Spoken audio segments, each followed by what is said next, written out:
দেখুন, আপনারা জানেন যে গত 5ই আগস্টের আগে বাংলাদেশের রাজনৈতিক প্রেক্ষাপট কোনো সুষ্ঠু ধারায় কোনো রাজনীতি চলেনি বাংলাদেশে। 5ই আগস্টে বাংলাদেশে স্বৈরাচারী সরকারের পতনের পর আমরা প্রতিটা শিক্ষা প্রতিষ্ঠানে ছাত্র রাজনীতি করার সুযোগ পাচ্ছি। সাধারণ শিক্ষার্থীদের অনেক সাড়া পাচ্ছি। আজকে আমাদের কুষ্টিয়াতে কেন্দ্রীয় ছাত্র দলের সহসভাপতি ডাক্তার আব্দুল আওয়াল ভাই এসেছেন এবং যুগ্ম সম্পাদক রাজীব ভাই এসেছেন।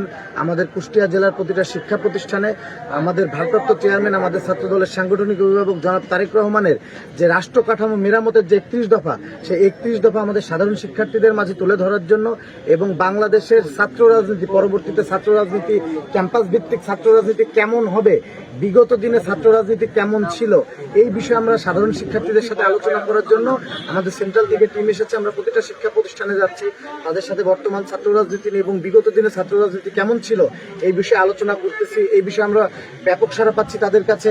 যেমন সাধারণ শিক্ষার্থীদের মতামত, তারা এর আগে 5ই আগস্টের আগে কখনো কোনো ক্যাম্পাসে সুষ্ঠুভাবে তারা ঘোরাফেরা করতে পারে নাই, মন খুলে ঘুরতে পারে নাই, কোথাও বসতে পারে নাই, তারা ক্যাম্পাসে ক্লাস করতে পারে নাই, ক্লাস থেকে তাদের জোর করে নিয়ে যাওয়া হয়েছে, তাদের কমন রুম থেকে জোর করে নিয়ে যাওয়া হয়েছে, হোস্টেল থেকে জোর করে নিয়ে যাওয়া হয়েছে।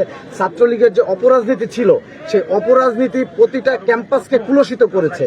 ছাত্র রাজনীতি, ছাত্রলীগ যে ধারায় রাজনীতি করেছে, প্রতিটি ক্যাম্পাসে সাধারণ শিক্ষার্থীদের মুখে তাদের সম্পর্কে যে সকল কর্মকাণ্ড আমরা শুনতে পাচ্ছি বা যে সকল অভিযোগ পাচ্ছি, আমরা ছাত্র দলের নেতা কর্মীরা চেষ্টা করব যেন সেই ধরনের রাজনীতি থেকে আমাদের ছাত্র দলের কোনো ক্যাম্পাসের কোনো শিক্ষা প্রতিষ্ঠানের নেতারা এই ধরনের রাজনীতির সাথে সম্পৃক্ত না হয়।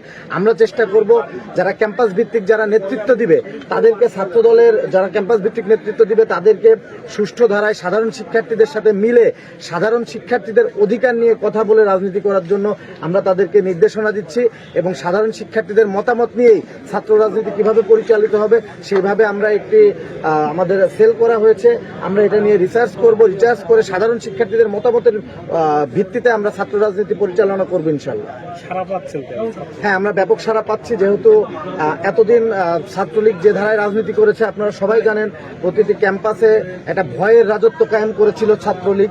তো এতদিন পরে আমরা এসেছি ছাত্র দলের দাওয়াত নিয়ে, তো সাধারণ শিক্ষার্থীদের মাঝে স্বাভাবিকভাবে একটা ভয় কাজ করার কথা, সেটা আমরা দেখতেছি না। আমাদের আশা দেখে তারা উৎসাহিত হচ্ছে, আমাদের সাথে তারা কথা বলতেছে মন খুলে, আমরা তাদের সাথে মেশার চেষ্টা করতেছি। আমরা তাদেরকে উৎসাহিত করার জন্য আমাদের সেন্ট্রাল ছাত্র দলের হাত দিয়ে কিছু খেলনা সামগ্রীও আমরা বিতরণ করতেছি, যেন তাদের ভেতর থেকে সেই ভয়ের অপসংস্কৃতি দূর হয়ে যাক এবং তারা যেন আমাদের সাথে মন খুলে তারা মিশতে পারে এবং কথা বলতে পারে, তাদের মনের কথা খুলে বলতে পারে।